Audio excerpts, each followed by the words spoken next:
want to welcome you, Life Church Open Network. Thank you so much for joining us today and spending some time with us. My name is Jordan, and we are here with Pastor Jerry Hurley. Jerry, thank you for being with us. Oh, I'm excited to be here. Thanks for inviting me. Pastor Jerry is one of 4 of our directional leadership team. He serves alongside our senior pastor, Craig Rochelle, in guiding the direction of Life Church and where we're going. He is our team development leader. So what that means is that Pastor Jerry oversees how our staff grows, our culture, and whether our staff is healthy. We like to tease you a little bit, but it's also really true. Pastor Craig calls you one of his best decisions and one of his very best hires. Well, I quit arguing with him. And you should not argue with him. Pastor Jerry is just wonderful, and he has transformed the way our church team, our staff, we have a staff of almost 800 right now, and Jerry has caused that staff to be strong and healthy and effective so we can reach more people for Christ. So I just want to take 1 second and pause right now. What we're going to do here in this setting is a Q&A all about a talk that Pastor Jerry gave. You can find that talk here on Open Network for free. It's called Building a High-Performing Culture. So if you've not watched that yet, stop this video, go watch that one, watch it with your team, then come back to us. Great. Because if you are anything like me, you watch a really great talk, you watch a TED Talk or something like that, and you think, man, I would give anything if I could talk with the person that gave that talk. I have follow-up questions, and I have questions I want to dig into.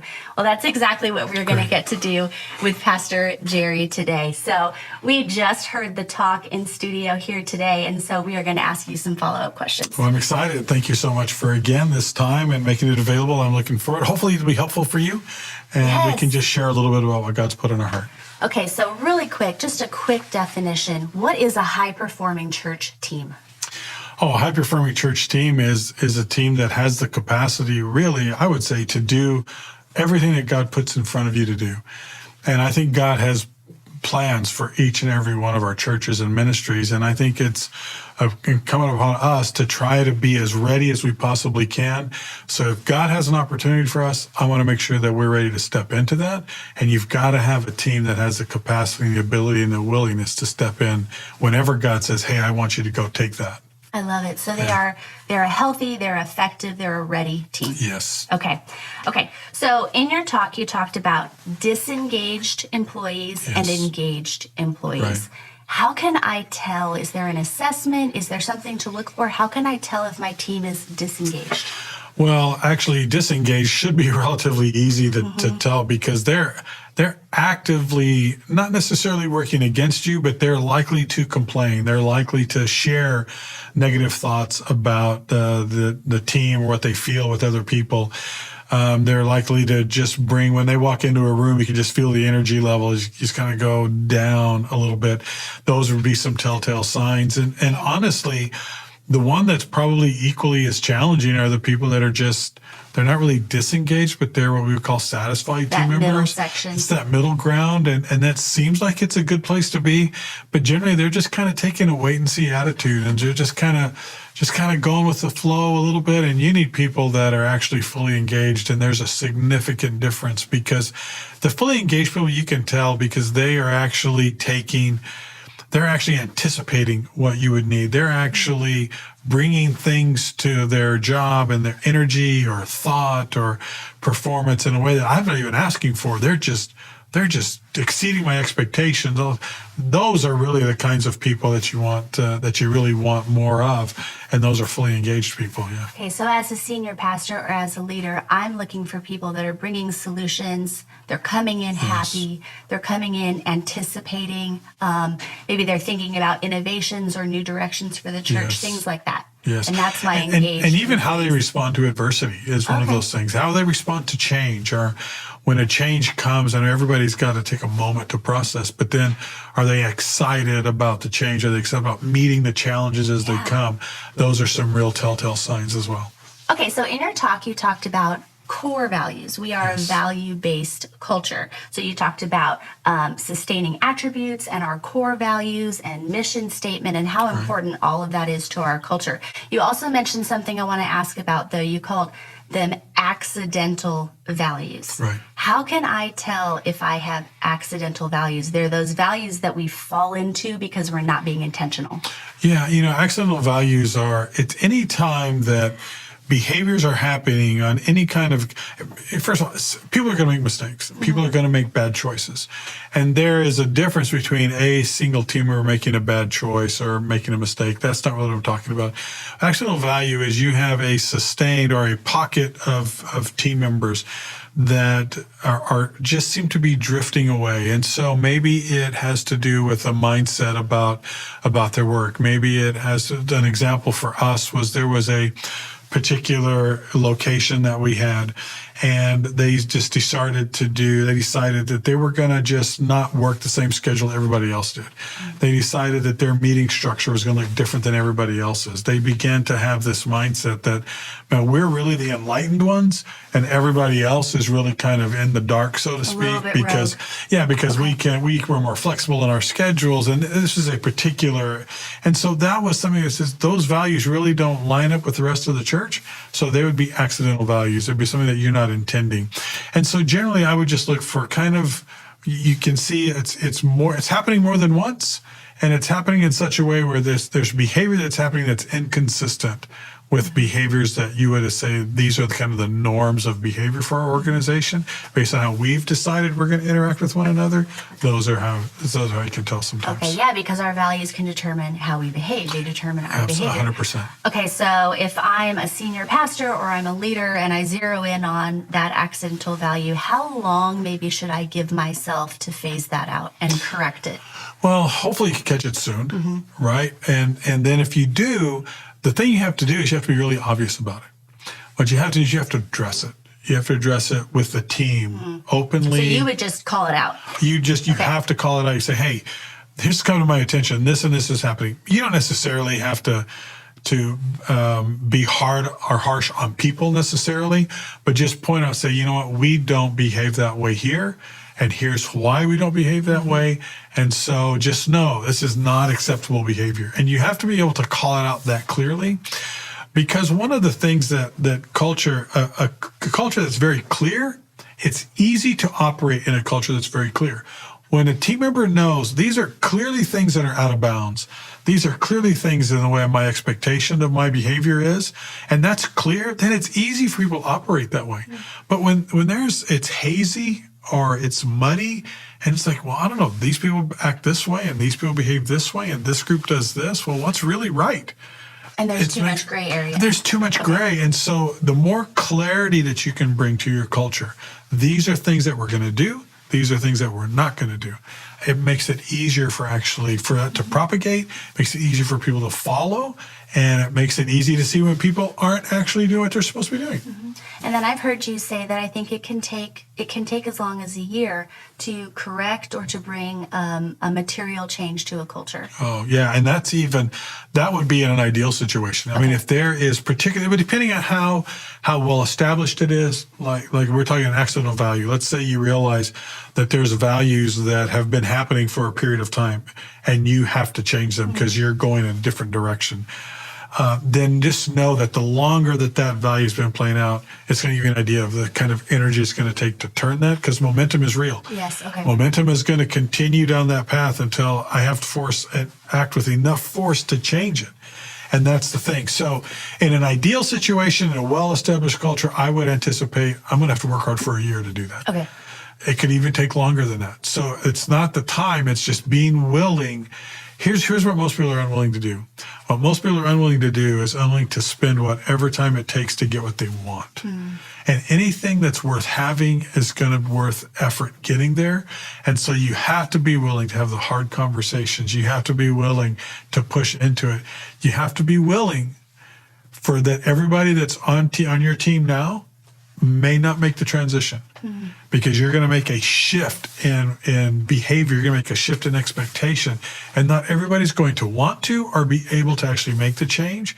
So when you think I've got to really transition this culture, it's naive to think that everybody on your team is going to actually be able to make that change. And so that's what I say when I say keeping a value or striving to a value is always going to cost you something. And so it's going to cost energy, intention. It could even cost people, as far as people that you actually care about. Well, you care about everybody, but people that you care about on the team. You say, man, this person may not be able to make the transition. Am I going to push through anyway?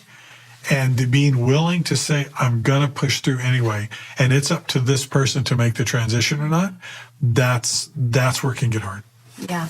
Oh, I can imagine. Yeah, because you don't ever want to let someone go. You never want that to be the but case. If you've done everything you can, you may have to choose for the general health of the org. Right. And here's the truth of the matter. The truth of the matter is we would say, if our mission is literally to rob hell and populate heaven, right? And we're talking about eternity is on the line for people. And we think that this transition, how can we put a person above the mission? Yeah. And you'd never say, well, of course I'm going to put this person above what we think is God's best for the ministry. But when you make a decision that you're not going to make that hard, tough call with a person, when you make that decision, what you're saying is, I'm putting that person above the mission. Right. And that's what we have to be really, really careful with. Yeah. Oh, that's powerful, but it's the hard part of It's the hard part. building culture. That's right. Okay, so let's say that I have a baseline culture. We have some values, but I'm also seeing low morale, low engagement, low effectiveness. We're not meeting our goals. Excuse me. Should I overhaul our values? Well, one, I would certainly look at, is that really the problem? In other words, is it that the values aren't the right values, or is it how we're communicating them? And that could at that point that could be a leadership issue, right? So have we as leaders put things in people's way that prevent them from bringing their best? Are we allowing toxicity? Are we allowing a few people in the organization? Again, a lot of times it comes down to people. Are we allowing toxic people in the organization to bring people's morale down? Because I think most people want to be excited about the work that they do. And so I would just say, okay, what's getting in the way of these people feeling excited about the work that we do? Have I clearly articulated the mission and the vision? Do we have a mission that people can get excited about pouring their life into? And the truth of the matter is that if the vision is not big enough for somebody to actually consider, I'm going to give my life to that mission, then I would look at your articulation of the mission and the vision that you have. Yep. So I would look at as maybe it's not necessarily the values that we've chosen, how we have articulated the values, have we've made them aspirational to people. In other words, I want to live to those values, and then what have we allowed to get in the way of team members actually bringing their very best? So it may be that there's leaders or processes in the way that are barriers. 100%. Okay, so let's say that that's not true, and I have an amazing culture. I have a great structure. I have amazing values. We are hitting our marks, and I'm looking at hiring someone. Yes. When do I introduce that culture to a potential candidate? When do they experience who we are? Very first conversation. Okay. The very in fact, you should look at whatever it is, like I know back in the day, we didn't have a website where people could come and look for jobs and those different kinds of things. And some people may not, but the very first, however they interact with us, I want that to be reflective of our values. Okay.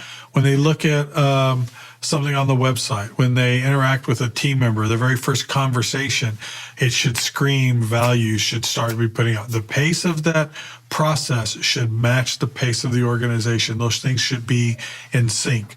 So from the very first moment that they interact with you around that concept of coming to be part of your team, you should be rich with those values. They should all be built around the same things. Okay, so say that you're working with a candidate then. Sure. You've had the initial phone calls, you bring them in, maybe you're learning about them, they're learning about you, and they have an amazing skill set or an amazing background and experience, but some of their aligning values aren't there. They don't align with our org, but the rest of their resume looks amazing. Can they learn how to have those aligning values? Should I go ahead and hire them? I would say no. Because again, as people, we overestimate what we can develop. Interestingly enough, what we really can develop are the actual skill sets. That's what we can develop. We can develop a skill set. We can help somebody learn something. I can't put passion inside of you. I can't DNA is your DNA. God made you fearfully and wonderfully exactly the way that he made you. And for me to think that I can somehow put those things inside of you, it's really, really difficult. And as leaders, I think that's almost impossible. It's hard enough pulling what's inside of you out and getting the most out of you, the amazing things God's put in. For me to think I could put something in you is a mistake that we often make as leaders, because we overestimate our ability to actually develop. Yeah, I can change them or help them. Yeah, and you can't. And so that's why I say, values cost you something. And really the truth of the matter is, if that person's passions aren't aligned with yours, if they don't have the right kind of stuff inside of them to fit and to be successful over the course of time, we're actually doing both of us a disservice. Because anytime somebody's, like, let's say you make the decision, you bring them onto the team, they're there for a year or 2 or 18 months, whatever it is, and it doesn't work out, we've robbed 18 months of God's plan for their life from their them. life, for what we're working on. And then the person that was supposed to be in that role. And so the values always trump talent. But here's the caveat to that. It's not that we don't need talented people. It's like, if we have a really talented person, but they don't have our values, they can't be on our team. But that doesn't mean that we take people that don't have talent and bring them on just because they do have our values. They both have to be existing. So we have to have very talented people that fit our values, and those two things together is what equals somebody being on our team. So we're going to err on maybe the hiring process taking longer to find the right candidate 100%. Rather than jumping into someone 100%. that's a halfway fit. That's right. And that's one of those things. Keeping that value is going to cost you something. It's going to make it more difficult at times. Not always, but sometimes. And you just have to be willing to say, you know what? I'm going to wait. I'm going to wait for the right person. I'm going to wait for the right time, and not get caught up in the moment, because we get caught up in the moment because we're feeling the pressure. Yeah. And we know that there's things to fill that role. And we just have to trust that God's going to bring the right person when the time is right. Okay, last question, Sure. Jerry. You talked a lot, kind of like location. Right. You talked a lot about consistency, Yes. consistency. So as a leader, one of your roles is to drive culture in your organization. You own it, and you're going to help lead your team through owning it also, so that they own it too. And you do that by being consistent. So what are some 100%. really practical, maybe the communication touch points where you are consistent in culture?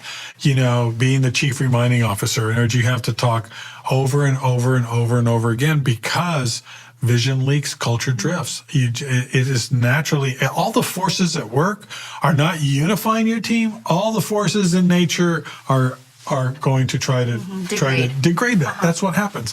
And so you just have to stay consistent and over and over and over again, and talk about your values and talk about why you exist. Give examples of it. Reward people when they exhibit those values. Celebrate the wins associated with those things. And then the other thing you have to do is just avoid the introduction of just chasing the latest thing. You can't chase the latest leadership book fad. You can't chase all those things. Are those things, do you learn from them? Yes, you do, but you have to be really intentional about the core foundation of what makes your culture you. What does it mean to be part of the team? And those things should be consistent over years and years and years of time. And if you can't go back to that, what you're missing is truly building a language that's actually that actually just extends beyond everything, and actually having efficiency and being effective with all the tools that you're working. And if you're constantly chasing all those things, you'll never build that competency that you need to build around those sets of values. Where it's crystal clear and it's a strong foundation. That's exactly right. Okay, so Pastor Jerry, thank you so much for spending some time with us today. I wasn't going to shake your hand, but let's do it. Tell me, if I'm a pastor watching, just kind of give me a pep talk, though. Maybe we don't have a great culture. Maybe I'm just trying to even understand what you mean by culture. Give me a little bit of a pep talk, though, about why it's worth the investment. It's worth the investment because, one, God has a plan for your ministry, and God called you and made you the leader, and he didn't do that by accident. And what I would just try to do is connect with the passion that God has put inside of you, that think back to the reason, the why, that you actually stepped away from whatever it was, and you took this big chance, you took this big risk, and God had this vision inside of you that he had something for you to do. And I would just connect with that passion and then just take it a day at a time. And consistency over time builds results. And so don't look at the end result and think, oh my gosh, I can never get there. Do what I can do today. And if I can do what I can do today, it's going to set me up to do something tomorrow that I may not be able to today. And in a year from now, I'm going to be set up to do things that I didn't think. People look at Life Church where it is today, and it's like, oh my gosh. Yeah. But it didn't start out that way. It started 25 years. It started just doing the little things right day by day by day. And so don't be overwhelmed. Don't be discouraged.